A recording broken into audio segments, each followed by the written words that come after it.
Have you ever been betrayed by the people you trusted the most? My name is Ava Whitmore. I am a lieutenant general in the U.S. Army. At my sister's graduation, I stood there, feeling like I didn't quite fit in my own life. My mom's words still cut deep, sharp as ever. "You're just a burden in that uniform," she'd say, her voice heavy with disappointment. I gave 20 years of my heart to the service, and she thought I had nothing to show for it. Called me a ghost, like I was drifting through my own story. It stung, bad, but I carried that hurt quietly, tucked away where no one could see it. So there I was, slipping into my sister's graduation like I was still that ghost. I stayed in the back, out of the way, feeling like I didn't belong among all the smiles and proud chatter. Nobody seemed to notice me standing there, or so I thought. I'd gotten used to blending into the shadows, letting the world spin on without me. Then it came. The sound of a helicopter, its blades tearing through the warm air, loud enough to stop everyone cold. Every head turned, eyes squinting toward the sky. A soldier stepped out, his uniform sharp as a tack, and he walked straight toward me. He snapped a crisp salute and said, "General Whitmore, the department needs you." The whole place went silent. My family, all those faces I'd known forever, just stared, their eyes wide with shock. In that moment, I saw it. They didn't know me, not the real me, not the woman I'd become. Now, before I tell you what happened next, I'm wondering, where are you hearing this from? Drop your city or country in the comments so I know how far this story's reaching. And if you're new here, give a like, hit subscribe, and ring that bell so you don't miss what's next. All right, let me take you back to how this all started. I didn't breathe a word to anyone about coming back. Not to Mom and Dad. Not to Isabel. Not even to Reese, my right-hand woman who'd been through every mission with me. After the Phoenix Flame debrief, they offered me a quiet ceremony at Fort Carson. A medal, a handshake, maybe even a quick photo for the papers. But I turned it down. I didn't want fanfare or applause. Instead, I asked for leave. Not to kick my feet up or pat myself on the back, but to show up at a graduation where I knew I wasn't wanted. I booked the flight myself. No official orders, no military escort, no fuss. Just me, slipping away like I was nobody special. Deep down, I held on to this tiny hope that maybe, just maybe, my family would have saved a seat for me. Spoiler alert, they didn't. The night before, I holed up in a cheap hotel on the edge of New Haven. One flickering lamp, wallpaper peeling like old skin, and a window staring out at a half-empty parking lot. I lay there, staring at the cracked ceiling, my mind running through all the calls that never came. My birthday they forgot. The holidays they let pass without a word. The promotions they never bothered to ask about. Silence from your own family isn't just quiet. It sticks to you. Heavy, like damp air you can't shake. I sat on the edge of that lumpy mattress, my dog tags clenched tight in my hands, asking myself why I was still trying. Why, after all these years, all those deployments, all those medals pinned to my chest, did I still care what they thought? It wasn't about settling scores, not then. It was about showing up just once to say, "I'm still your daughter, your sister, whether you see me or not." And if I'm being honest, I needed to see her. Isabel, the golden child, the one who got all the love I never did. Not because I was jealous, but because I wanted to figure out where it all went wrong. How could two sisters, raised under the same roof, end up feeling like strangers from opposite sides of a battlefield? That morning, I dressed in civilian clothes. Plain slacks, a black blouse, my hair pulled back tight. No uniform, no rank, no medals. I didn't want to walk in as General Whitmore. I wanted to be Ava, the sister, the daughter, the one they forgot.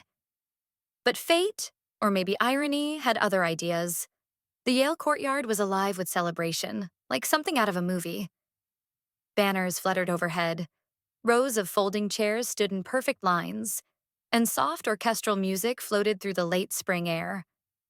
Parents gripped bouquets and camera phones, beaming with pride.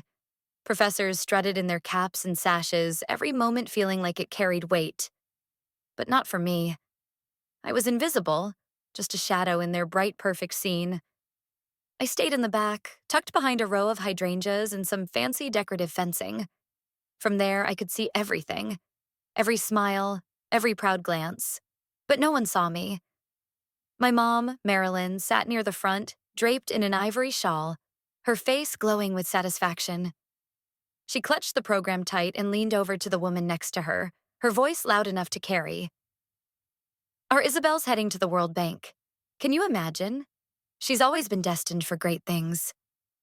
The woman nodded, her smile polished, like she'd spent years perfecting it at country club brunches. My dad, Douglas, sat beside her, fiddling with his cufflinks, giving a stiff nod. She's everything we hoped for, he said, his voice low, unlike others. That last part wasn't just a jab. It was a verdict, one I'd heard my whole life. My name? Nowhere in that program. Not in the alumni listings, not in the special guests section. No mention, no trace, like I'd never existed. But Isabel's name? It was everywhere, shining in gold foil on the back cover. Isabel Whitmore, magna cum laude, future of global finance. Then she took the stage, radiant in a sleek white dress and crimson sash, her curls bouncing as she hugged each professor. The applause rolled in like a wave, cameras flashing, phones raised high. My mom dabbed her eyes with a handkerchief, tears falling softly. My dad stood, clapping like a man who'd bet everything and finally won big. I didn't move, didn't smile. Just stood there, watching it all unfold. The announcer's voice boomed across the lawn. Ladies and gentlemen, our next speaker and recipient of the Dean's Leadership Medal, Isabel Whitmore. The crowd erupted, their cheers filling the air. And right then, it hit me. This wasn't just a graduation. It was a coronation, a crowning moment for their perfect little kingdom. And in that world, I wasn't just the forgotten daughter. I was the threat they prayed would never show up. I wasn't expecting a warm welcome. But I sure as hell didn't brace myself for the kind of cruelty that cuts deeper than any knife. After Isabel's speech, the crowd took a break. Folks standing up, stretching, chatting in hushed tones about internships, scholarships, and who had the best shot at Yale's legacy admissions. I stayed back in the shadows, like always. It wasn't just habit. It was survival. Then I heard my dad's voice again, clear as day. He was talking to some guy, maybe an advisor or a distant cousin, someone tripping over himself to nod along. She'll be the one taking care of us when we're old, Dad said, tilting his head toward Isabel. Truth is, she's the only one who turned out right. Our investment paid off.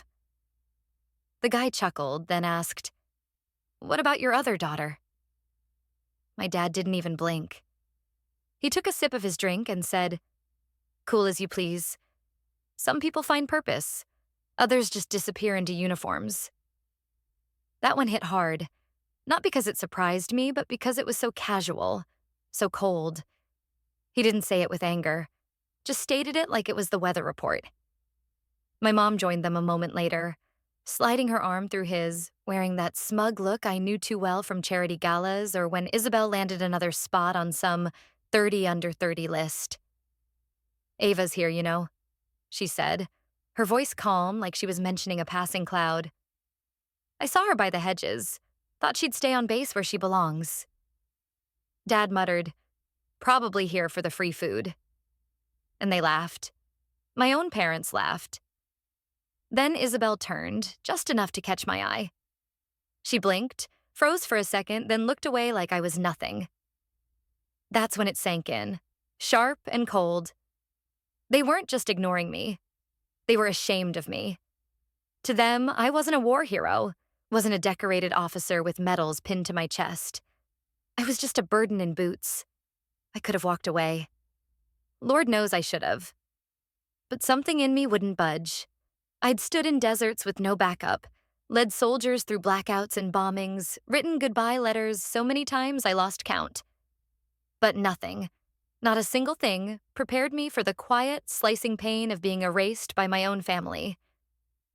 So I stayed. Not out of pride, but out of sheer defiance. And the moment I decided not to walk away, that's when everything changed.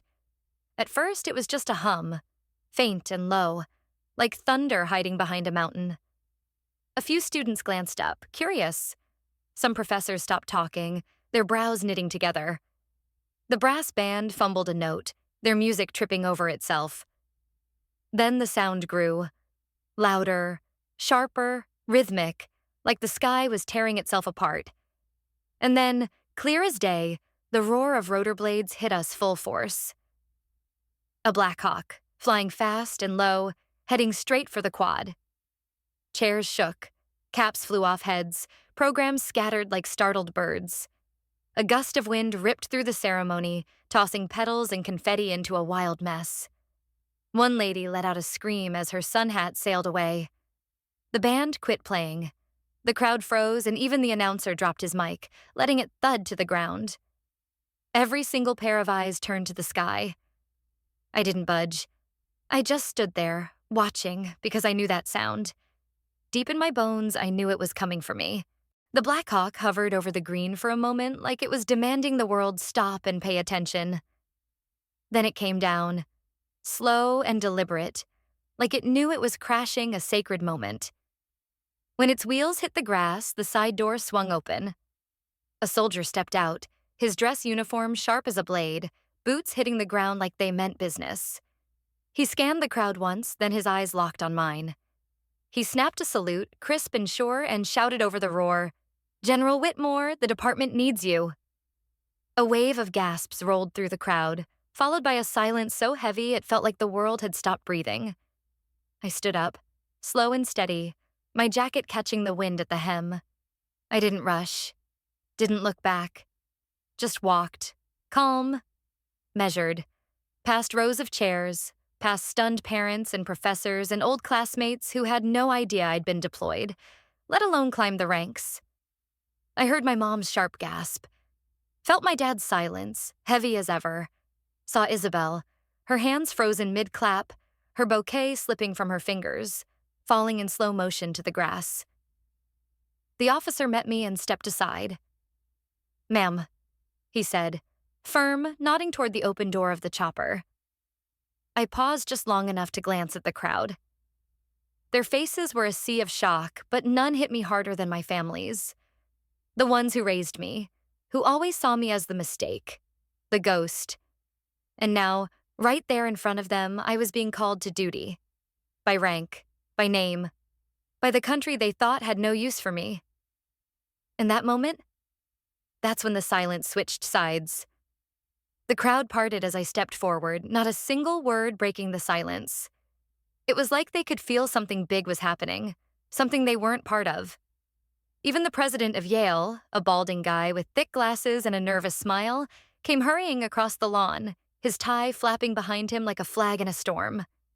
"General Whitmore," he called, out of breath, sweat glistening on his forehead. "Please forgive us. We had no idea we had the honor of your presence today." I met his eyes, calm and steady. "It wasn't announced," I said, my voice flat. The soldier beside me handed over a sealed envelope. "Orders from the Department of Defense," he said, field presentation included. The president's hands shook as he opened it, pulling out commendation papers, clearance tags, and a citation signed by the Secretary of Defense himself. His eyes went wide, like he'd just been handed a live grenade. Yes, of course, this is unprecedented, but..." He cleared his throat, gesturing toward the podium. "If you'd be willing, General, we'd be honored to recognize your service." I gave a single nod. Not for him. For me. As I walked to the stage, the crowd stayed quiet, 1,000 eyes tracking my every step. I passed the front row, and there they were.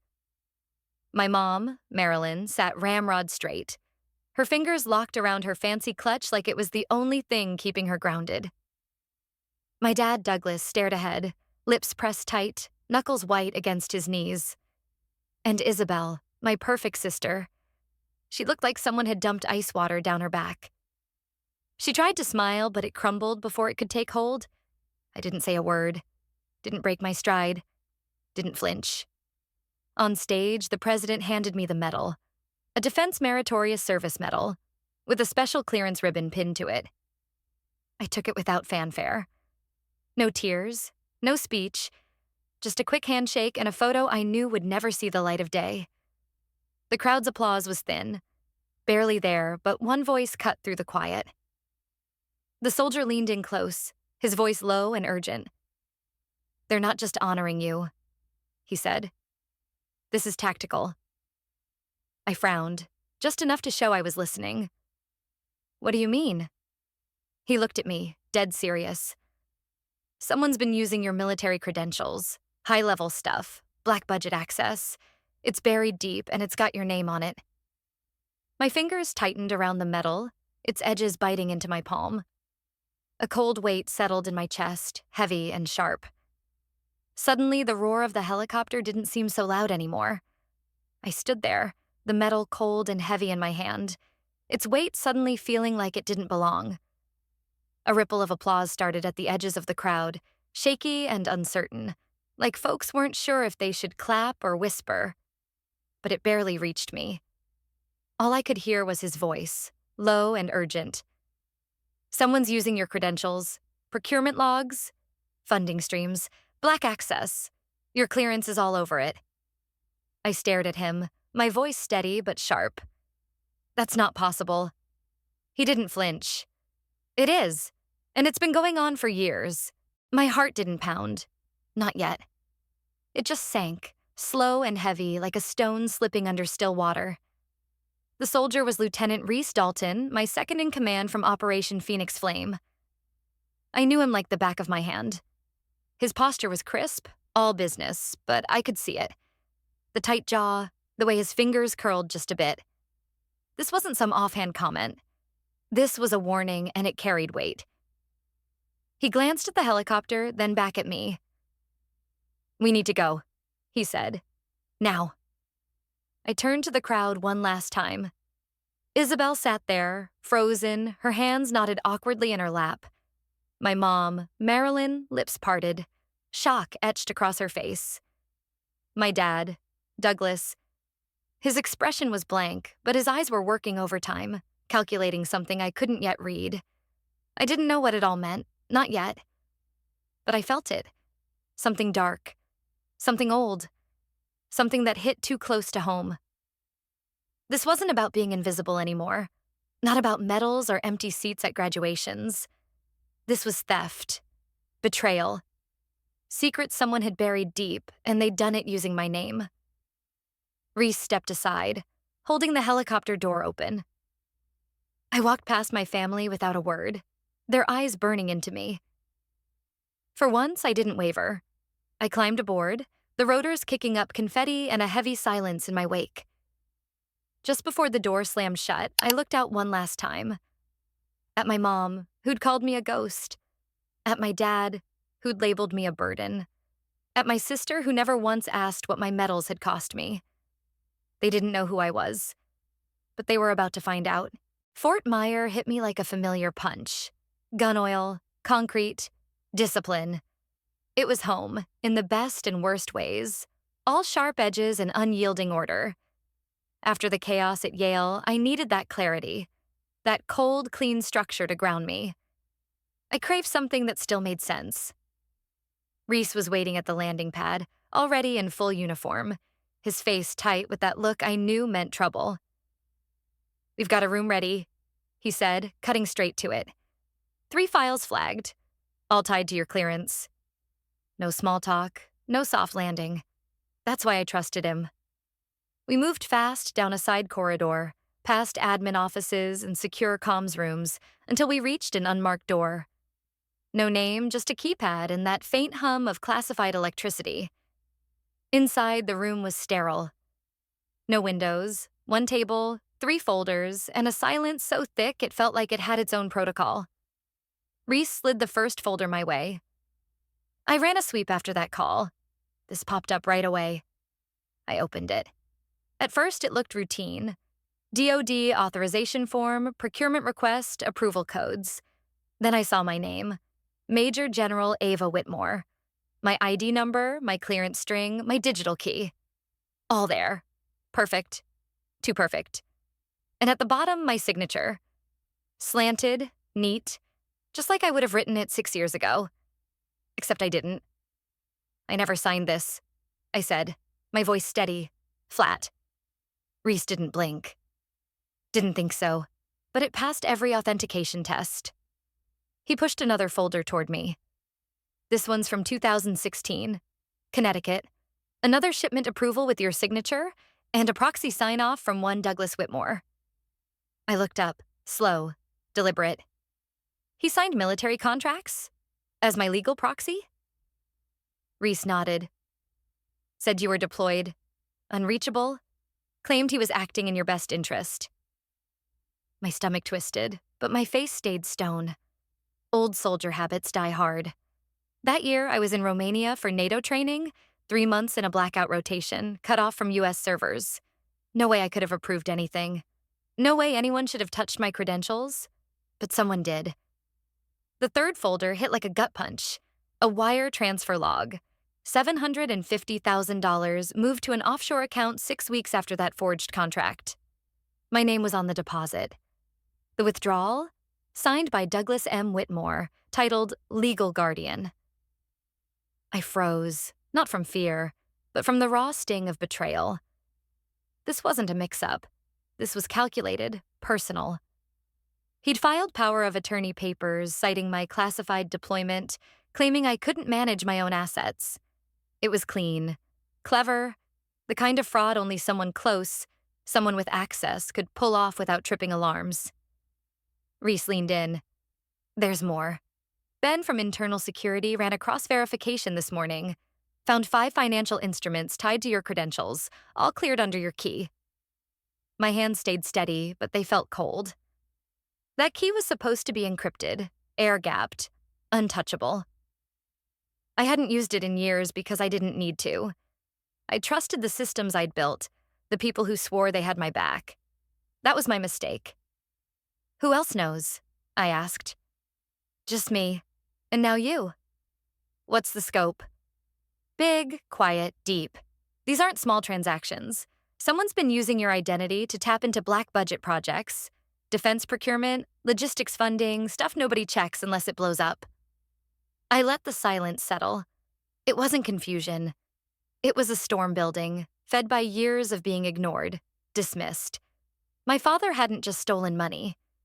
He'd used my rank, my name, my trust, and buried it all under the weight of my own medals. That's when it hit me. The fight ahead wasn't on any battlefield I'd trained for. This war was personal, and it had just begun. The apartment they stuck me in was standard government issue. Temporary, bare, sterile. It felt like a room waiting for someone to decide if I was worth keeping around. I sat on the edge of the bed, folders scattered across the desk like a battlefield, but I couldn't bring myself to touch them. All the medals I'd earned, the lives I'd saved, the operations I'd led, none of it braced me for a war being fought under my own name. That night, Washington was draped in a soft, steady drizzle, the kind that seeps into your bones and lingers. When the doorbell buzzed, I didn't even flinch. I knew who it was. Angela Ruiz, the one Reese swore by. She's not flashy, he'd told me. But she took down a nonprofit CEO who faked his brother's veteran benefits for a decade. She doesn't blink. I opened the door, and there she was. Trench coat soaked, no umbrella, curls plastered to her face. General Whitmore, she said, straightforward as a bullet. Then, with a half smile, you're taller than I expected. You're wetter than I expected. I shot back, tossing her a towel. She gave a dry, amused grin, dropped her leather briefcase on the table like it was nothing, and got to work. I've reviewed the docs Reese sent, she said, unpacking with precision. And I'll be honest, this is worse than you think, but it's also better. How comforting, I muttered, settling across from her. Angela slid a laminated sheet my way. This is your signature on the original credit agreement from 2016. I studied it. It looked like mine, too much like mine. But something was off. It's too clean, she said, pointing. Real signatures, especially under stress, have quirks, variation, pressure gaps, hesitation points. This one's flawless, not scanned, generated. Digitally? I asked. She nodded. Engineered, high-grade forgery software, but not untraceable. That's your opening. My hands folded in my lap, steady as ever. Am I liable? She raised an eyebrow. Only if you consented. Did you? No. Were you deployed during this period? Romania, joint NATO operations, blackout rotation. Her eyes lit up, sharp and focused. Perfect. I'll need your deployment orders, comm blackout logs, duty rosters, anything proving you had no access to U.S. digital systems. I've got it all. Then we have a case. I watched her work. Quick, clean, no nonsense. She didn't bat an eye at the dollar amounts or the names involved. That's why I trusted her. She treated this like a mission, not a soap opera. She pulled up a digital template on her tablet. Here's the plan. We build 4 pillars: timeline, access records, signature forensics, and financial trail.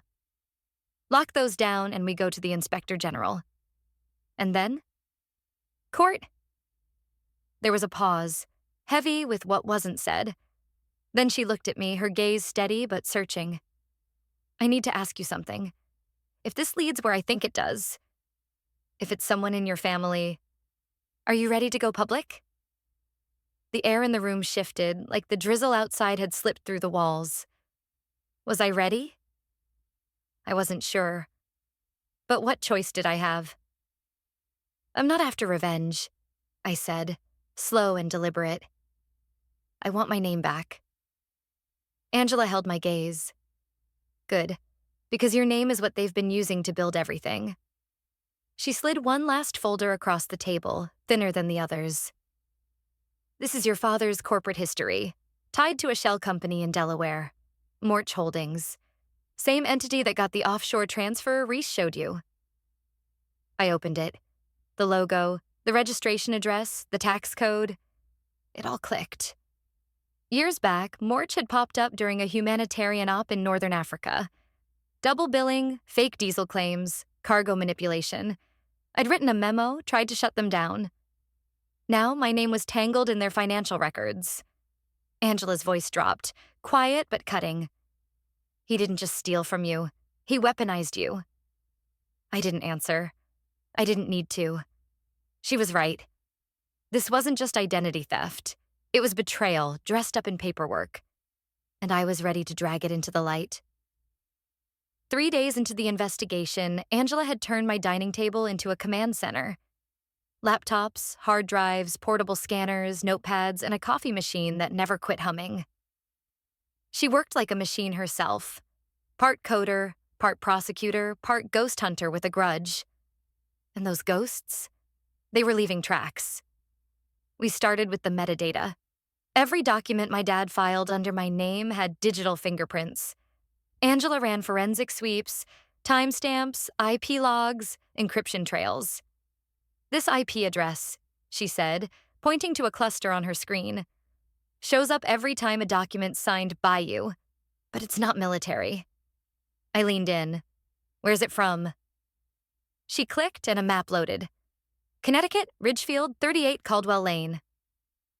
My blood turned to ice. That's my parents' house, I whispered. Angela didn't say a word, just glanced at me, then back at the screen. The pattern was clear as day.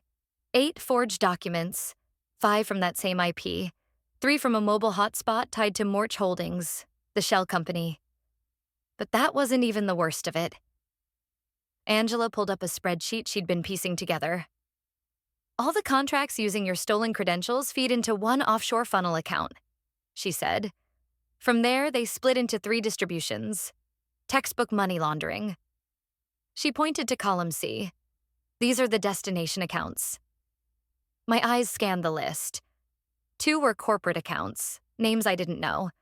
But the third stopped me cold. Isabel Whitmore, Bank of Geneva, trust beneficiary, Tier 2 access, authorization level, silent partner. I stared, my breath stuck. That can't be right, I said. Angela turned to me. You sure? I wasn't. Not anymore. Isabel was the golden child, straight A's, humanitarian projects, fluent in French and charm. She grew up with everything handed to her, everything I'd fought tooth and nail for. But this was different. Angela didn't push, just waited. She was in high school when this started, I said, almost to myself.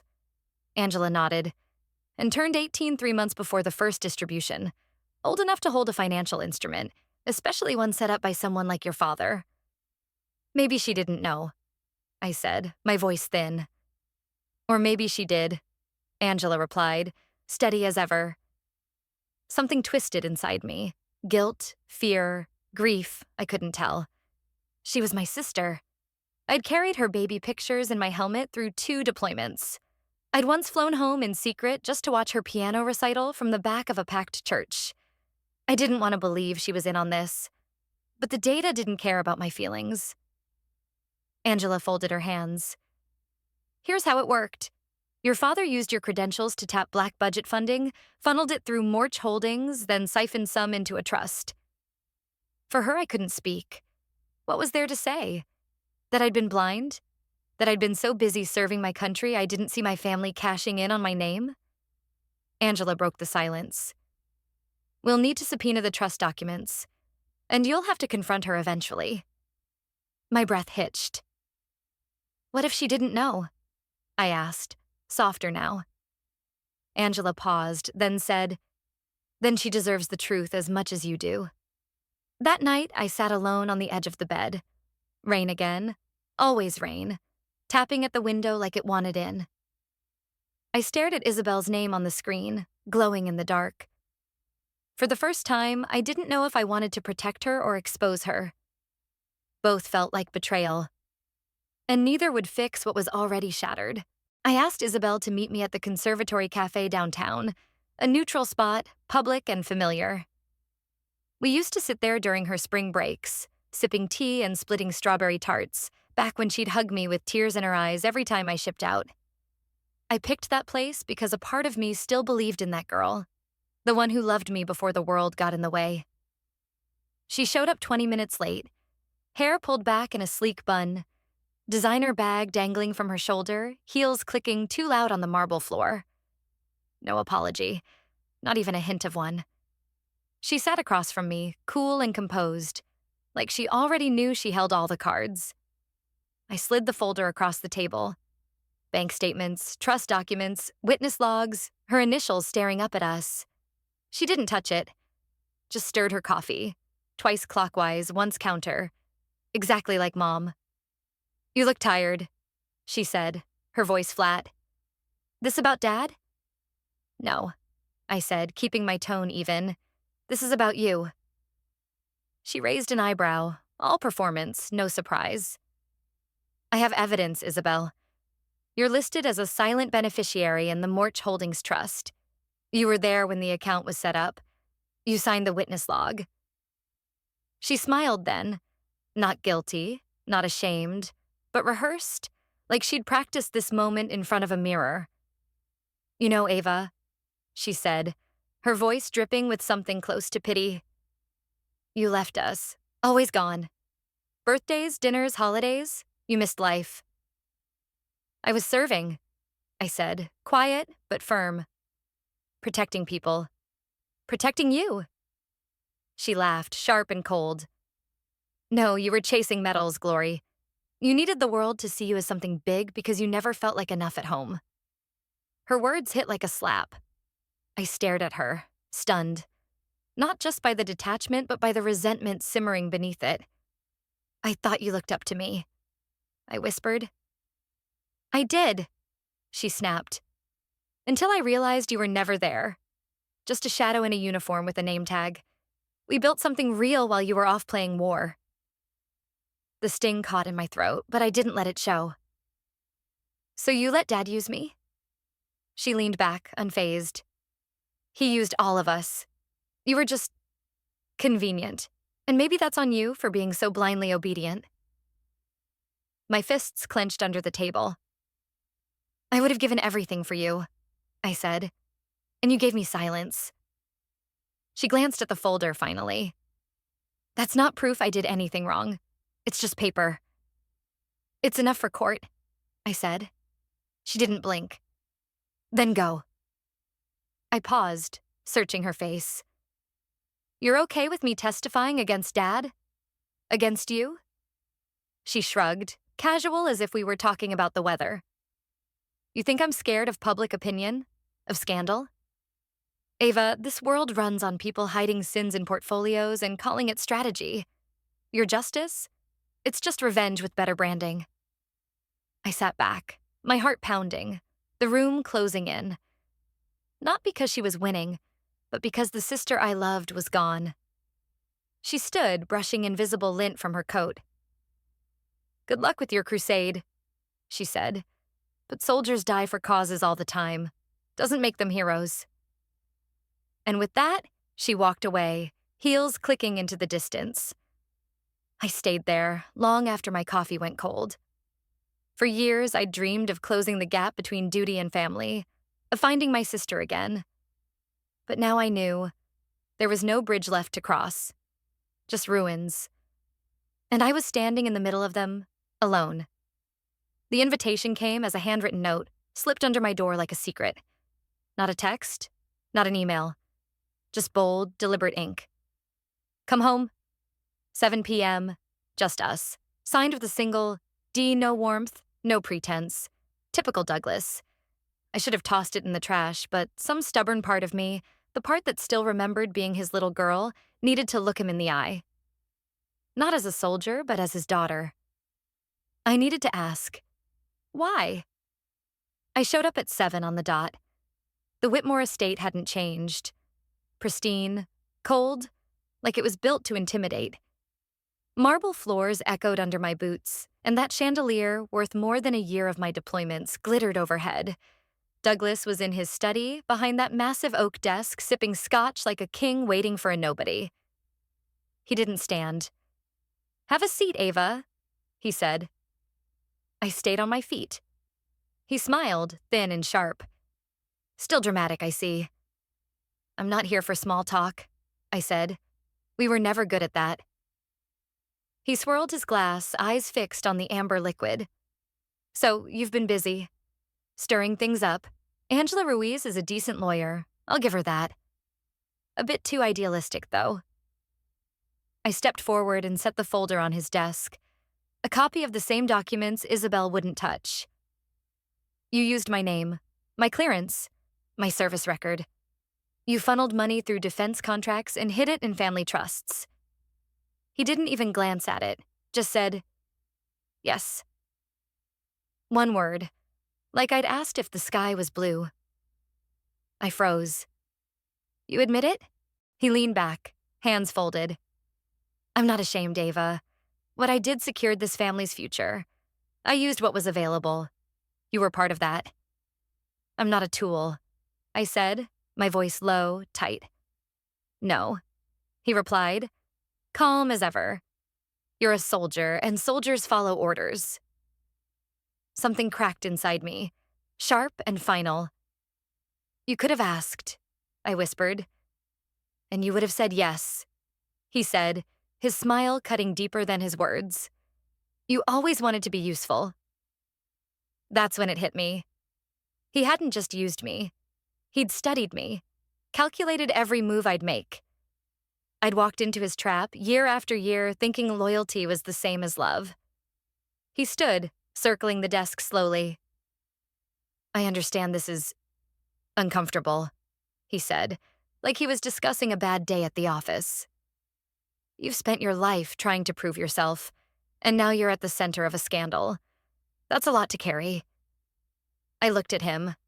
Really looked. This was the man who taught me to shoot, who folded my first uniform with care, who smiled. Just once, when I got my stars. But that didn't matter anymore. He wasn't a father. He was an architect, and I was just a blueprint. I'm not backing down, I said. He nodded like he'd seen that coming. I didn't expect you to, but a warning not as your father, but as someone who knows how the world works. He stepped closer, voice dropping low. You think the truth will save you. It won't. Go public and they'll dig up everything. Your missions, your files, that mess in Kandahar. You won't just lose your clearance, Ava. You'll lose your reputation. Everything you bled for will be dust. I didn't flinch. Then we'll both burn. He smirked. Number only you will. I built the fire. He turned his back, not in defeat, but in triumph. I walked out of that study with one thing clear. My father didn't fear justice. He didn't believe it existed. But he was wrong. I was going to make sure he faced it. It started with a headline that hit like a gut punch. Decorated general under investigation for ethics violations. Then the floodgates opened. Anonymous sources claim insider trading linked to Whitmore family. Is the military hiding a corrupt hero? Exclusive. How one family used a war hero's reputation to launder millions. I sat there, staring at my phone, my fingers shaking.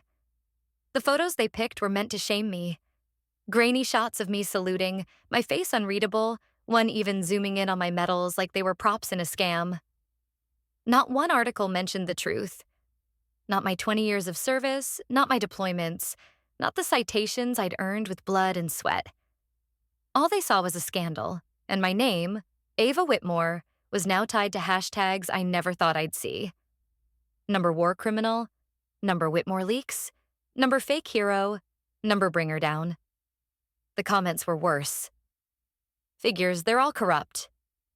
Probably got promoted for PR. Too polished to be real. A disgrace to the uniform. Each one chipped away at me, breaking something deeper than betrayal. This was the erasure of everything I'd built.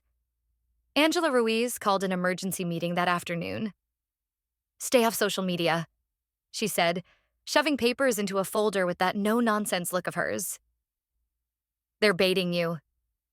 They're destroying me, I said, my voice quieter than I meant it to be. Her eyes softened just for a moment. I know. We sat in silence, the weight of it heavy between us. I didn't expect it to move this fast, she admitted. We underestimated your father's reach. These leaks are coordinated, timed. And the language? He's got PR teams working overtime. So what now? I asked. She handed me a letter from the Department of Defense. Temporary suspension of clearance. Pending internal review. Effective immediately. The words blurred for a second, like my eyes refused to process them. My identity, my purpose, my entire life, gone in 3 paragraphs. Angela touched my wrist, her voice steady. This isn't the end. I know, I said, but it felt like it was. The next morning, news vans camped outside my apartment. I slipped out the back in a hoodie, head down like I was some fugitive. A reporter tailed me to the grocery store, shouting about bribes, contracts, offshore accounts. People stared, phones out, recording. No one stepped in. I wasn't a person anymore, just a story, a piece of content for their feeds. I wanted to scream, to fight back, but Angela's words echoed. They want you reactive. They want you emotional. Don't give them that. So I kept my head down. Until I got to the base.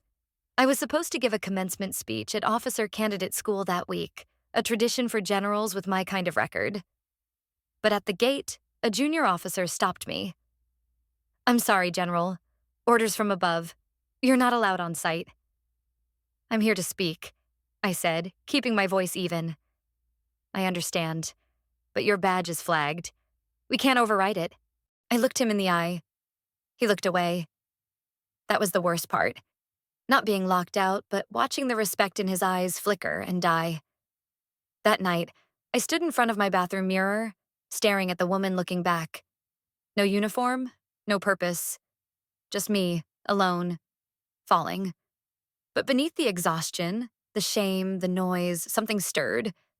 Not anger, not revenge. Conviction. They wanted me to vanish, to fade into their narrative. But I wasn't going anywhere. 3 weeks after the headlines hit, the summons came. A confidential review board hearing, not a courtroom, not a trial, just a handful of senior officials behind closed doors, deciding if I still deserved to wear the uniform. Angela came with me, sharp in dark gray, her leather case stuffed with evidence. I wore my full dress uniform, not out of pride, but because I knew it might be my last chance to stand in it. The room was too quiet, the kind of silence that presses on your chest. 5 panel members, 3 men, 2 women, all decorated, all powerful. Only one looked me in the eye. The chair spoke first, his voice clipped. "Colonel Whitmore," he said, ignoring my stars. "We're here to determine if your continued presence is a liability to the department and its reputation." Liability. Like I was a broken piece of equipment. Angela went first, laying out my service record, my missions, the lack of any formal charges, and the orchestrated smear campaign. She showed proof of my father's financial schemes, my name used without my consent, and how none of the allegations held water. The panel listened, faces blank, methodical, cold as stone. When my turn came, I stood tall. "I've served this country for 20 years, I said, my voice steady. Led combat operations, trained officers, earned every rank through sweat, not favors. I built teams, not empires. I sacrificed, I didn't steal. And I won't be erased because someone decided my silence was worth more than my voice." General Carpenter, one of the men, tapped his pen, eyes narrow. "Do you deny knowing about the Morch Holdings Fund during your Germany deployment?" "I do." "Do you deny your father acted as your financial proxy?" "Yes. I never authorized him to touch my credentials or set up accounts." He raised an eyebrow, skeptical. "You expect us to believe a high-ranking officer with a master's in military economics didn't notice millions moving under her name?" Angela cut in. "We've submitted affidavits from former aides and base accountants confirming the funds were routed through dummy corporations." Ava was kept in the dark. But I could feel it. Their minds were made up. This wasn't about evidence. It was about optics, about whether I was worth the trouble. After 2 hours, the chair cleared his throat. "We'll deliberate and notify you within 7 business days. Your clearance remains suspended. Surrender your uniform and sidearm to your supervising officer until the decision is final."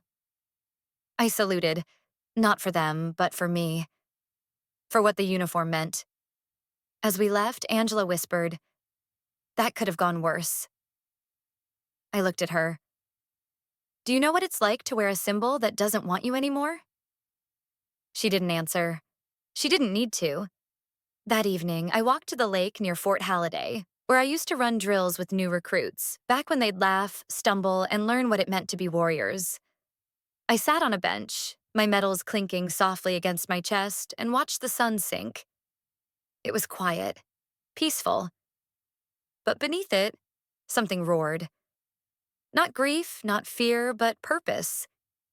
If they took my uniform, fine. They'd see what I could do without it. I wasn't done. And I wasn't alone anymore. The message came in a plain white envelope. No name, just my address scrawled in shaky cursive. Inside was a single sheet of paper. "I remember what happened in Fallujah.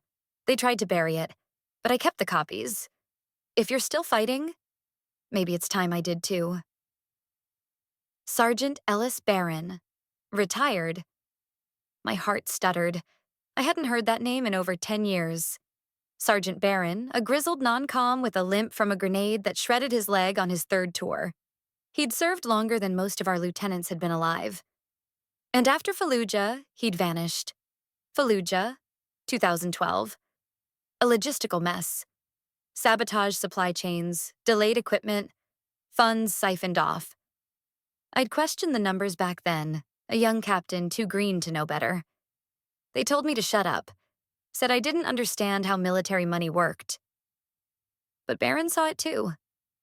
One night in the mess hall, he'd leaned in close, his voice low. "Dig too deep, Whitmore, and you'll find more than rats. You'll find who's feeding them." 3 weeks later, he was gone. We thought he'd retired early. Now here he was.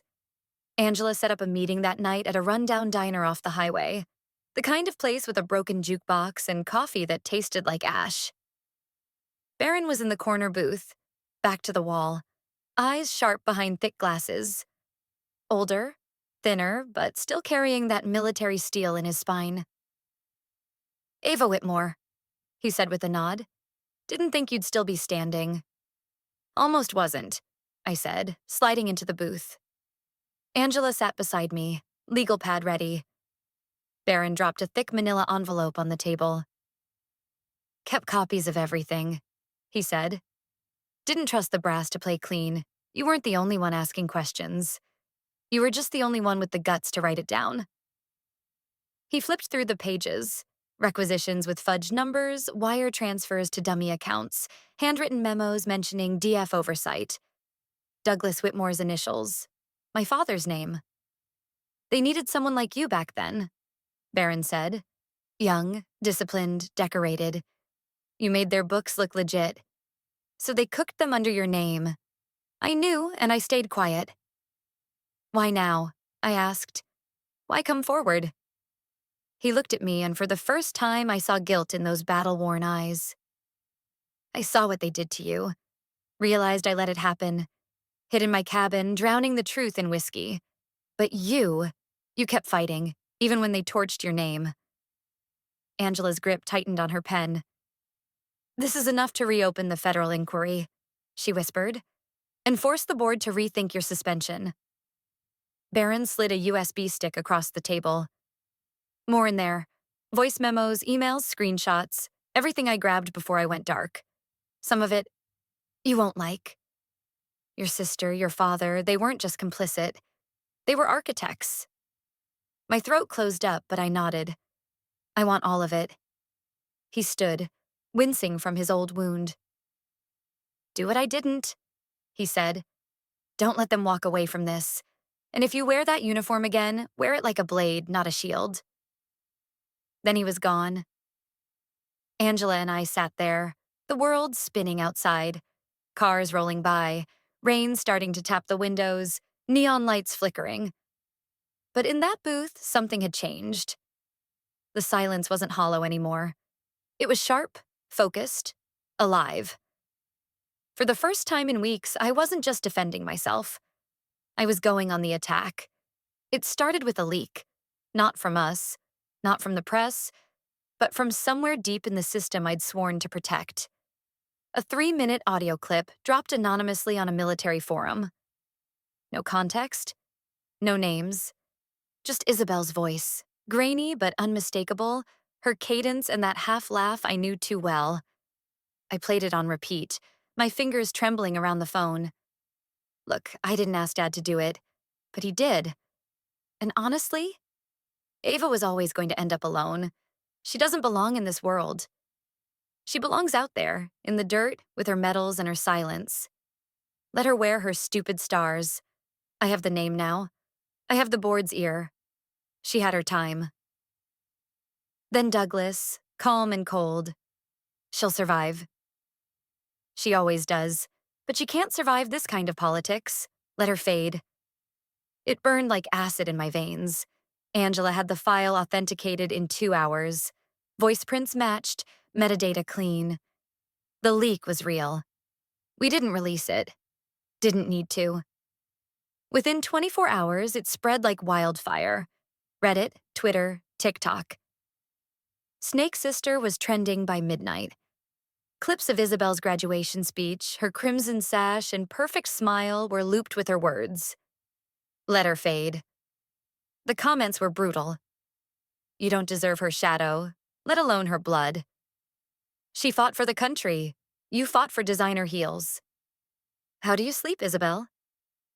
Give the diploma back. She earned more with scars than you ever will with speeches. Isabel tried to spin it. A polished statement about private conversations taken out of context. But the world wasn't buying it. Her scholarship sponsor pulled funding. The school board that crowned her issued statements backing away. Classmates who cheered her at graduation now demanded apologies. To me. I stayed silent. No gloating, no posts, no interviews. I just watched as Isabel drowned in the same silence I'd carried for years. Angela asked if I felt vindicated. I didn't. Betrayal doesn't feel better when it's exposed, it just gets louder. But the tide was turning. The narrative shifted from disgraced general to wronged soldier. The world was starting to see what I'd borne alone. Isabel was finally facing the weight of her choices. That week, an email came from a cadet I'd trained a decade ago. I used to think people like Isabel were what success looked like. But then I saw you stand silent through the storm and still stand tall. Thank you for showing me what real strength is. I read it 5 times, not for the praise, but for the proof. Even if I never wore the uniform again, its integrity still mattered. I wasn't just surviving anymore. The story was changing, and for the first time, I wasn't the one on trial. I didn't want the cameras or the headlines, but there comes a point when silence isn't noble. It's a cage. That morning, Angela looked at me, clutching a thick folder. Are you ready to speak, Ava? I glanced in the mirror, not at the uniform or the medals, but at the woman beneath, scarred but still standing. I'm ready, I said. We chose a modest hall near the Veterans Memorial, not some grand chamber, but a place where soldiers' stories lingered in the walls, where truth carried weight. The press swarmed in, drawn by the viral clip, the leaked audio, the shifting narrative. I stepped to the podium in a plain black suit. No uniform, no badges, just me. My voice was steady. I served this country for 20 years, not for glory, but because I believed in something bigger than myself. Cameras flashed. Reporters leaned in. For the past year, I've been called a fraud, a disgrace, a traitor to my own blood. I paused, letting the words settle. Today, I'm not here to prove myself to those who've already judged me. I'm here for the silent ones, the ones too afraid to speak. I held up the folder. These are Sergeant Ellis Barron's documents. Paper trails, bank records, memos. All showing a coordinated effort to siphon military funds through dummy corporations using my name as a shield. Gasps rippled through the room. Attached are voice memos and digital logs proving my father, Douglas Whitmore, and his associates orchestrated it. I let the weight of that sink in, then pressed on. I stayed quiet for years, trusting the system to right itself, believing justice would find its way like water. I shook my head. But justice doesn't move unless someone pushes. My eyes locked on the front row. I'm not a victim or a martyr. I'm a soldier, and I won't let anyone rewrite my story while I'm still here to tell it. Murmurs erupted. Reporters shouted questions. Did your family know? Are you suing? Will you rejoin the military? I raised a hand. One question for everyone here and watching online. If the people you trusted most turned their backs, would you stay silent? The room went still. Then I added, I have nothing left to lose, but I have something worth defending. The truth, I stepped down. Angela walked beside me, quiet at first, then said, You didn't just speak. You started a fire. She was right. By nightfall, #Ava Whitmore was trending. Veterans shared stories of being silenced. Military families demanded investigations. Journalists tore into the Whitmore Foundation's finances. The system, slow and stubborn, began to move. I hadn't asked for redemption. I'd claimed it. And I wasn't done yet. 3 days after the press conference, the email landed in my inbox. Subject: Confidential, Reinstatement Inquiry. It was from a @dod.gov address I hadn't seen in years. Angela read it over my shoulder, her voice tight. They're opening a full review, Ava, not just an investigation. Your case, I sat down hard, disbelief sinking in. After the public shaming, the erasure, the whispers, I hadn't thought this was possible. But there it was, official and stamped. The Department of Defense was investigating Douglas Whitmore's financial misconduct, and my name was no longer under suspicion. Instead, it read, Cleared of all charges pending formal review. 2 days later, a black car rolled into my driveway. Not police, not press, but military. A young lieutenant, barely 25, stepped out in crisp blues, cap under his arm. "General Whitmore?" he asked, the rank ringing in my ears like a forgotten song. I stood taller. "Yes." He handed me a sealed envelope. "Orders from the Joint Chiefs. You're requested at the Pentagon, 0800 tomorrow. An escort will meet you at Arlington Gate." He saluted.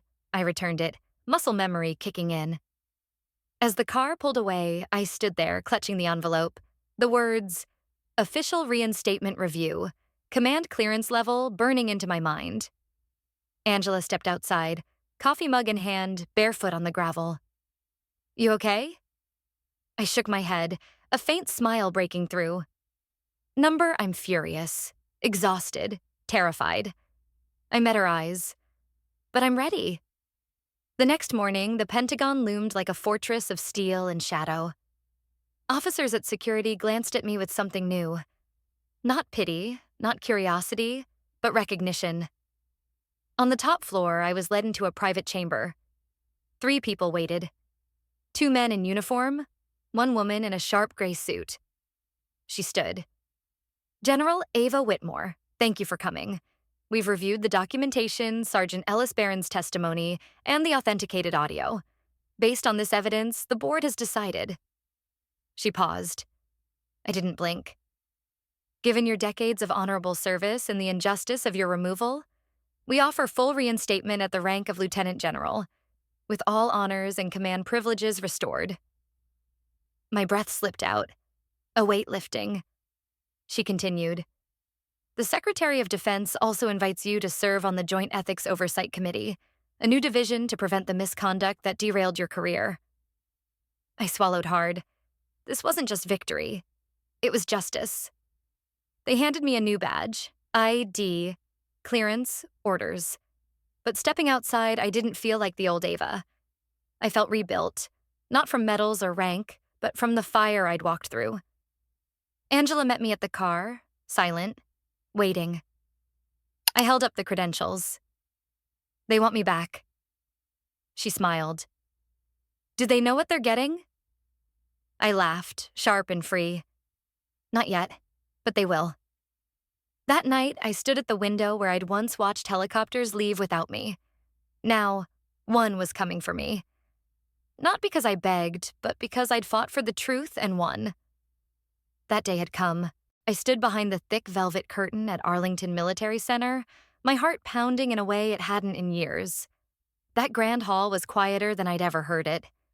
No memorials, no presidential speeches, nothing had ever hushed it like this. It wasn't grief or protocol holding the room still.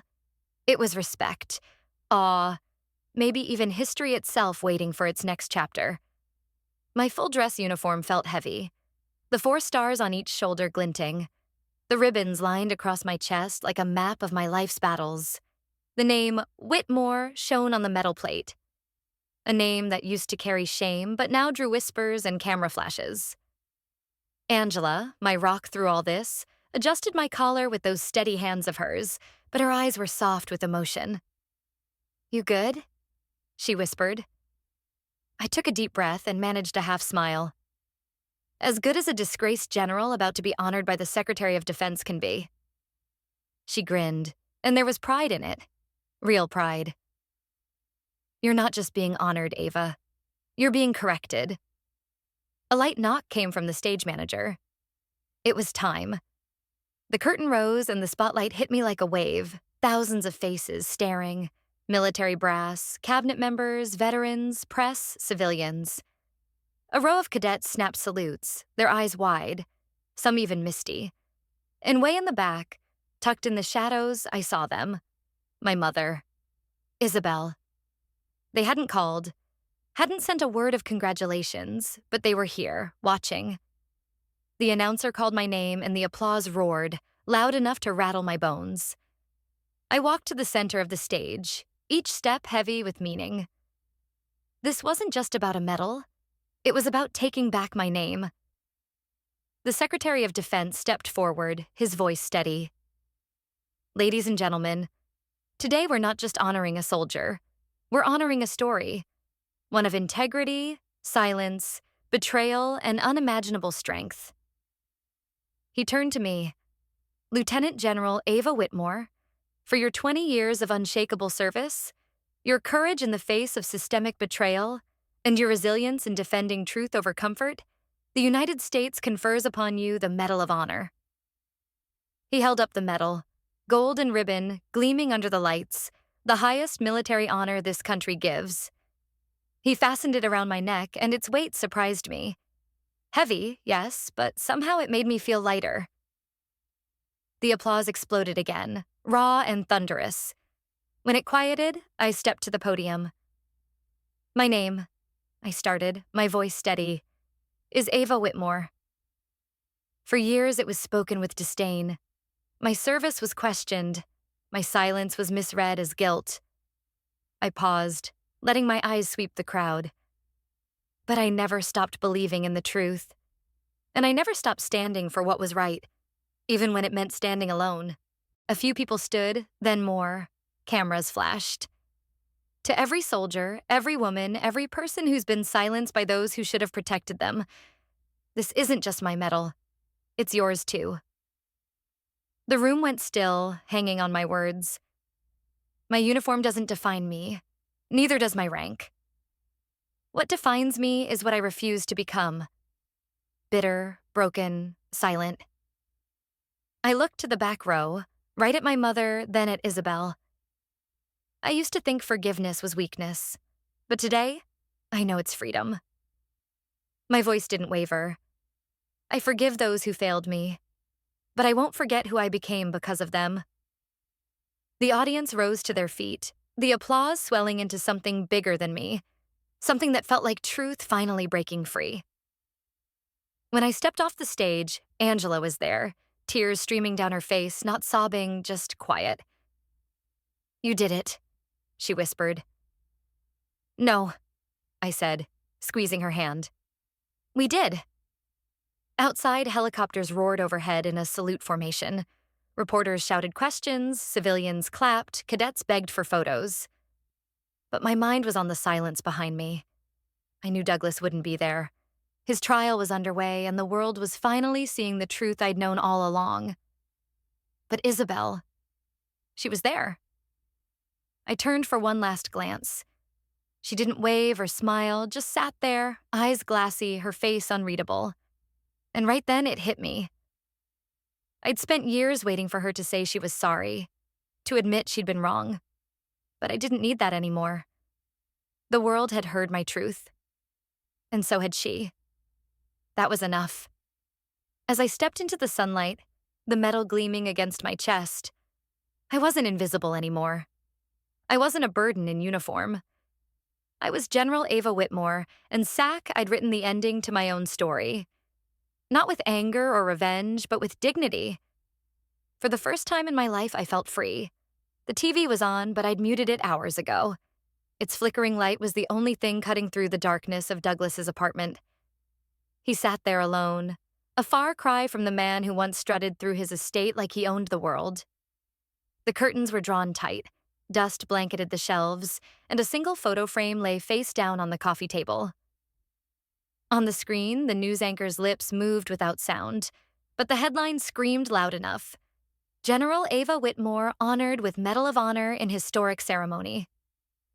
There I was, my image filling the frame. Steady, strong, saluted by thousands. A name he'd once spat like a curse was now the one a nation cheered. Douglas didn't move, didn't blink. He just stared. Next to the TV was a pile of unopened envelopes.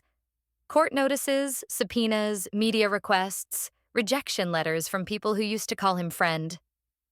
His empire, built on lies and manipulation, had collapsed, brick by brick. When the military reopened my case, it took them less than 3 weeks to follow the money trail right back to him. He tried to dodge it, throwing out excuses, confusion, stress, mismanagement. But paper doesn't lie. And neither did I. I didn't need revenge. The truth did the job better than rage ever could. Across town, in the quiet suburban house our mother left behind, Isabel was perched on the edge of her old childhood bed. That room used to be her sanctuary, plastered with posters and dreams of magazine covers. Now, it was just her and the silence. Her phone didn't buzz. Her inbox was a ghost town. Her social media? Gone.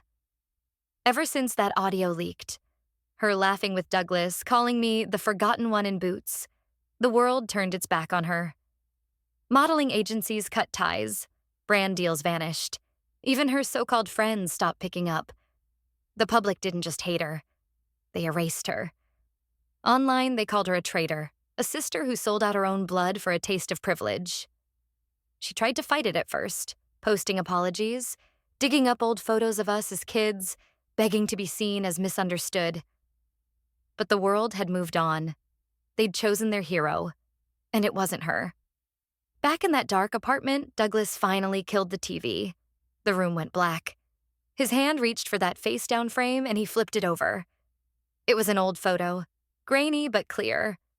Me at 19, standing at attention in basic training.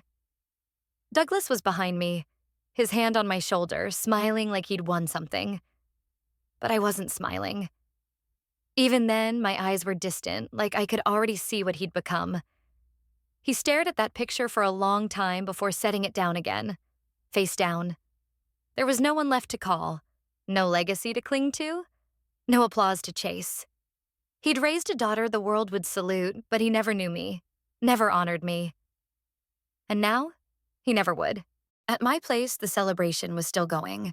Flowers kept showing up at the door, letters from soldiers who'd walked the same hard roads, emails from women who said my story gave them courage. But I needed a moment to breathe, so I slipped out to the porch, staring into the quiet night. Angela joined me, carrying 2 steaming mugs of tea. "You think they watched?" she asked. "I know they did," I said. "And?" I didn't answer right away. I looked up at the stars, letting the cool air settle my thoughts. They'll spend the rest of their lives trying to figure out how they lost something they thought they owned. Angela sipped her tea. "And you?" "I'm done chasing." I set the medal on the porch table next to my mug. Legacy isn't what people say when you're gone. It's how many lives you light up while you're here. We sat in silence for a while, the kind that feels full, not empty. Then I smiled. Not bitter, not triumphant, just peaceful. "Let them fade," I whispered. "I'm just getting started." If my stories touched your heart even half as much as it's shaped mine to live it, I hope you'll give it a nod, maybe a like, a subscription to Hidden Family Revenge Stories, or a tap on that bell so you don't miss the next truth that needs telling. Because sometimes the sweetest revenge isn't about settling scores. It's about becoming everything they swore you could never be. Thanks for watching and see you in the next video.